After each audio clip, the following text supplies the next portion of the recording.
जय हिंद। नमस्कार दोस्तों। आज आप लोगों का इंग्लिश का पेपर हो चुका है। मैं उम्मीद करता हूं कि आप लोगों ने बहुत ही अच्छा पेपर दिया होगा। 100 में से 100 का क्वेश्चन आप लोगों ने कर दिया होगा और लगभग 90 प्लस भी आने की चांसेस होगी। लेकिन कुछ ऐसे भी लोग होंगे जिनका हो सकता है कि कुछ गड़बड़ हो गया हो, या कम तैयारियां हुई हो, या बहुत कम नंबर आने के चांसेस हो। तो ऐसे लोग जो जानना चाहते हैं कि उनका कितना नंबर आ सकता है, तो उन लोगों को ये पेपर हल कर लेना चाहिए। और आज मैं ये पेपर हल करवाने चल रहा हूँ। दोस्तों, ये पेपर कोड देख लीजिए आप यहाँ पर 316 HW है। अंग्रेजी 2025 का पेपर है और कक्षा 12 का पेपर है। पूर्णांक 100 है। और यहाँ पर आप देख सकते हैं नीचे कुछ पॉइंट दिए गए हैं, जैसे कि इंग्लिश में है, इंस्ट्रक्शंस में this question paper is divide into 4 sections. यानी कि यह क्वेश्चन जो है वो 4 सेक्शंस में डिवाइड है, ABCD में। All questions from all the questions are compulsory, यानी कि सभी क्वेश्चन जो है वो अनिवार्य है। तीसरे नंबर पे है mark in marks are indicated against each question. और दोस्तों, अभी सेक्शन ए वाला देख लीजिए आप। यहाँ पर जो सेक्शन ए है, इसमें क्वेश्चन नंबर 1 दिया गया है। अब ये एक बहुत बड़ा पैसेज है और इस पैसेज को आपको पूरा पढ़ना है, और पढ़ने के बाद इसके नीचे क्वेश्चन पूछे गए, इन सारे सारे क्वेश्चनों को आंसर देना है। तो यानी कि पहला प्रश्न क्या है, उसमें एक पैसेज दिया गया है, और पैसेज में प्रश्न नंबर ए, प्रश्न नंबर बी, प्रश्न नंबर सी, प्रश्न नंबर डी और ई में 3 क्वेश्चन दिए गए हैं।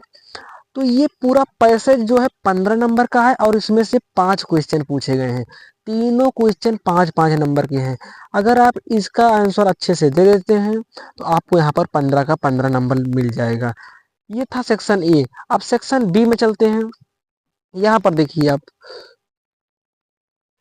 यहाँ पर सेक्शन ए क्वेश्चन नंबर 2 है, write an article on any one of the following topics in about 100 to 150 words. यानी कि आपको निम्नलिखित टॉपिक्स में से किसी एक टॉपिक पर 100 से 150 शब्दों में एक निबंध लिखना है। आपको एक निबंध लिखना है। टॉपिक कौन कौन सा? पहला है means of recreation in the modern times. Number 2 है is Indian and emerging super power. Number 3 है वाटर कन्वर्सन। दोस्तों, ये 10 नंबर का है। अगर आप इसे लिख लेते हैं 100 से या 150 शब्दों में तो आपको 10 नंबर मिल जाएगा। तीसरे नंबर पे है, तीसरे नंबर पे है, एक minute,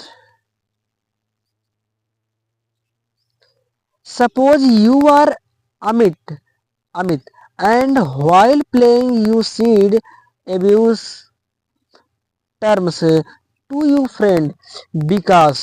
Now write a letter to apology to him, assuring that you will never do it again. दोस्तों, आपको इस पर खुद को अमित मान करके और अपने दोस्त को विकास मान करके एक लेटर लिखना है। दूसरा इसी में लेटर है, write an application to the principal of your college requesting him to provide the library facility as it is not properly managed. दोस्तों, 2 लेटर दिए गए हैं, 10 नंबर का, दोनों में से कोई एक लिख देना का है। आप चाहे जो लिखेंगे आपको 10 में से 10 नंबर मिल जाएगा। आगे चलते हैं सेक्शन सी में। सेक्शन सी जो है वो ग्रामर पार्ट है और इसमें क्वेश्चन नंबर 4 दिया गया है, choose the correct option to answer the following question. यानी निम्नलिखित क्वेश्चन के लिए सही आंसर को चुनिए।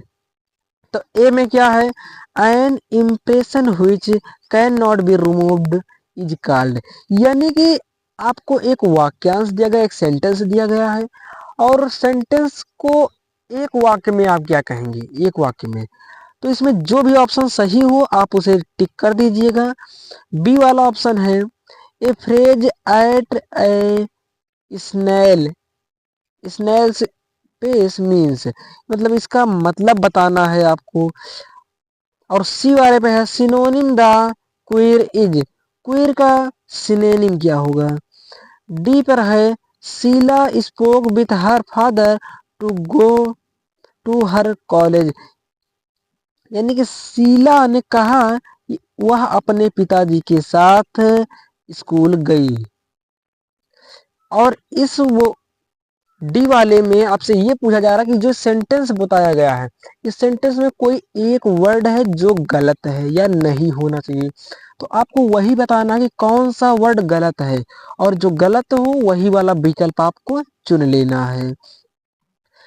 अब क्वेश्चन नंबर 4 का ई है, the antonym for ascent. Ascent का एंटोनिम क्या होगा? एसेंट का एंटोनिम डिसेंट हो जाएगा, डिसेंट।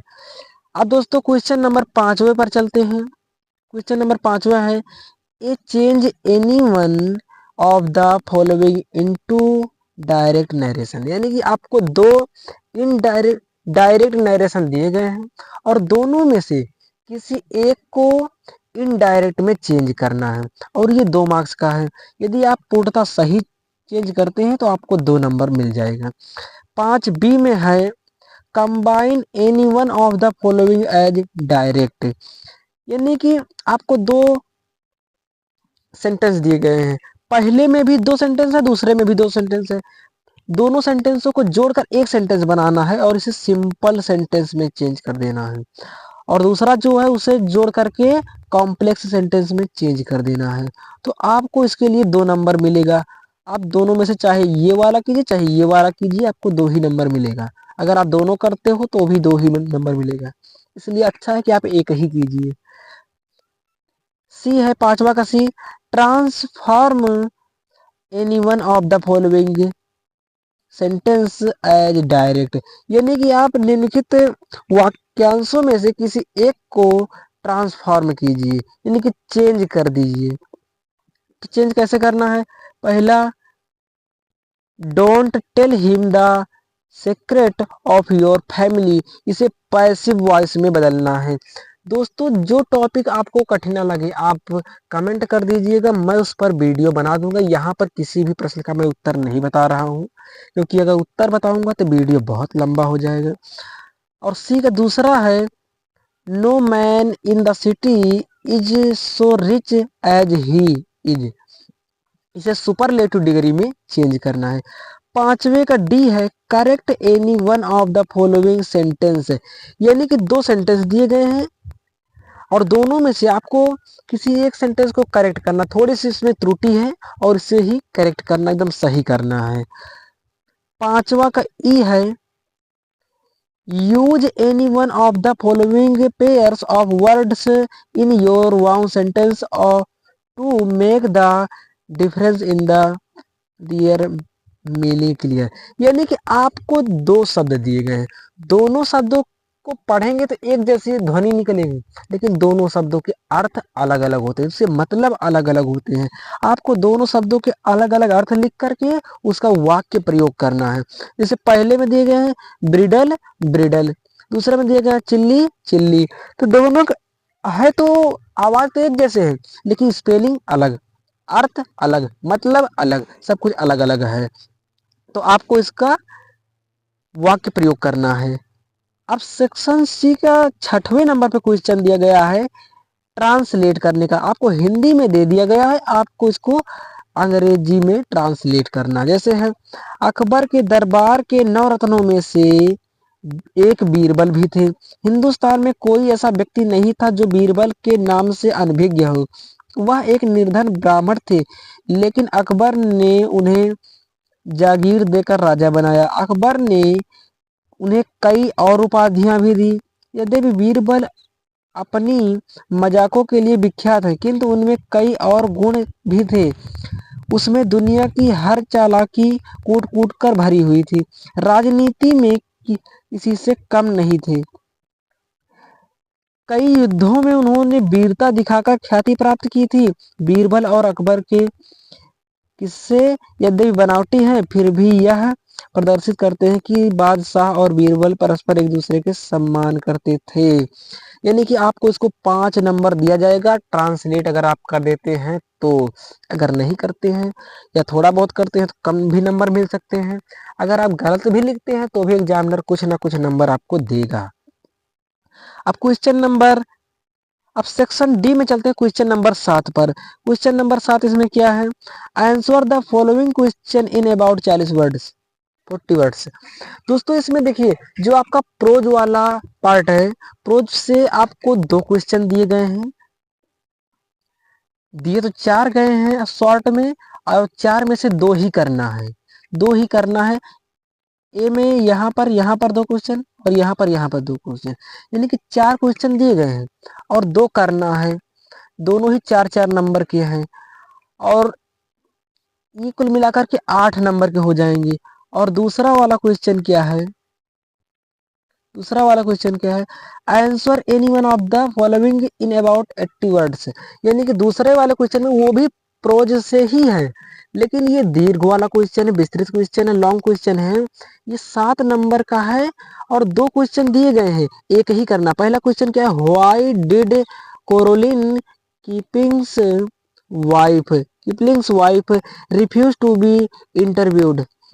और दूसरा क्या है, describe the YMCA pool on the basis of the lesson deep water, यानी कि डीप वाटर के आधार पर YMCA पूल के बारे में आपको वर्णन करना है, जो कि एक तालाब का नाम है। तो दोस्तों 7 नंबर का क्वेश्चन है, ये दोनों में से कोई एक आप कर दीजिएगा, आपको 7 नंबर यहाँ पर मिल जाएंगे। आगे चलते हैं दोस्तों, वो तो प्रोज का था, अब ये पोएट्री का। Read the following extract carefully and answer the question that follow. दोस्तों यहाँ पर आपको पंक्ति दी गई यहाँ से यहाँ तक, और इस पंक्ति को पढ़ना है। नीचे 3 आपको क्वेश्चन दिए गए हैं और तीनों का आंसर देना है। तो यहाँ पर आप देख सकते हैं, something I feels my self I can hardly bear the thought of so much childish longing in vain the sadness that lurks near the open window there that waits all day in almost open prayer। दोस्तों ये question जो है, आपको इसमें से 3 question दिए गए, तीनों के तीनों आपको आंसर इसी में से ढूंढ कर लिखना है। आप अपने मर्जी से नहीं लिख सकते, इसी आपको इसी में से ढूंढ कर लिखना है। अब आगे चलते हैं, इसमें सेंट्रल आइडिया भी दिया गया है। सेंट्रल आइडिया क्या है, 10वें, write the central idea of any one of the following poems. इसमें 3 चैप्टर के नाम दिए गए हैं, तीनों चैप्टर में से किसी एक चैप्टर का सेंट्रल आइडिया आपको लिखना है। जैसे कीपिंग क्वाइट, इसके जो पोएट थे वो जॉन किट्स थे, ए थिंग ऑफ ब्यूटी और आंट जेनिफर्स टाइगर। 3 चैप्टर आपको दिए गए, तीनों में से कोई एक आपको लिखना है। देखिए 1 मिनट दोस्तों, जो कीपिंग क्वाइट है इसके पोएट पैब्लो नेरूडा है, ये थिंग ऑफ ब्यूटी इसके जो पोएट है वो है John Keats, aunt Jennifer's tiger के एड्रिन रिच हैं। आपको तीनों के जी नाम पता है पोएट के, और चैप्टर से रिलेटेड कुछ जानकारियां हो तो आप बनाकर लिख सकते हैं, 4 नंबर आपको मिल जाएगा। 11वें नंबर पे जो क्वेश्चन है ये सप्लीमेंट्री से आया हुआ है। 11वां ये कह रहा है कि answer the following question in about 40 words each, यानी कि आपको 40 शब्द में निम्नलिखित क्वेश्चनों के आंसर देने हैं। अब आपको पहला क्वेश्चन दिया गया और दूसरा क्वेश्चन दिया गया, दोनों में अथवा दिया गया है, यानी कि आपको 4 शॉर्ट में क्वेश्चन दिए गए और 4 में से 2 को करना है, और 8 नंबर के हैं। और 12वें नंबर पे जो क्वेश्चन है ये है, answer any one of the following question in about 80 word each, यानी कि आपको 80 शब्दों में निम्नलिखित क्वेश्चनों में से किसी एक का आंसर देना है। निम्नलिखित क्वेश्चन कौन से हैं, how can you that doctor Sadao's father was serious about in son's study, यानी कि आप कैसे कह सकते हैं कि डॉक्टर सदाव के पिताजी पढ़ाई के लिए, अपने बेटे की पढ़ाई के लिए बहुत गंभीर थे। दूसरा क्वेश्चन है, what was Bahamas reaction after knowing about auto capability. तो दोस्तों 2 क्वेश्चन है, दोनों में से आपको किसी एक का आंसर देना है, 7 नंबर का क्वेश्चन है।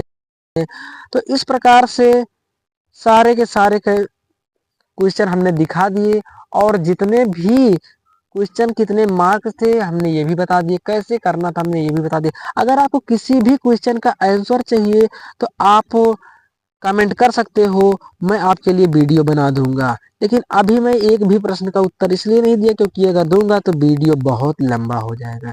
तो मिलते हैं दोस्तों नेक्स्ट वीडियो में, तब तक के लिए धन्यवाद। जय हिंद, जय भारत।